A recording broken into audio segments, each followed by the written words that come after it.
Okay, the Phantom of the Opera, the 1928, or 25, I think 25. Yeah, it's a 25 version, so this is the Lon Chaney one. This is the classic black and white silent film. Of course, I saw the remastered version, so it does have one scene where they throw a lot of color into it. This film is an unmitigated classic. Almost everyone has seen the reveal of the Phantom when it's Lon Chaney in that beautiful makeup that he did himself. He was a true artist.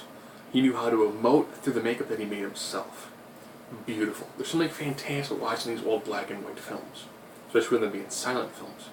So much more has to come from the cinematography, the way things are laid out, the set design, the music accompaniment for everything, as well as the way people have to look at the camera, and you have to put so much more emotion into what's going on.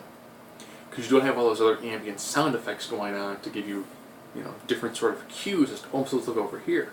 You have to more kind of, they'll cut to the scene where it's like, bang, bang, bang. Or someone will turn and look, and then there's a bang, bang, bang sound that's put on the card. The scene where they throw in where it's more of a vibrant scene, where they're showing some of the different reds and some of the more vibrant colors to it, is kind of jarring. It's a beautifully done shot. It looks fantastic. When everything else is more of the much more muted colors, it's the black and whites, and it's kind of like the yellows and whites, and the green and whites, and the red and whites. You see the multiple colors because there really isn't like one continuous, perfect film. So there's little splices from different collections. Yeah, I will still say, after watching pretty much the majority of the Phantom of the Opera ones, this one is a classic and it's beautiful to watch. I almost wish I had seen this one first, but have you already seen that reveal shot? I have to think back.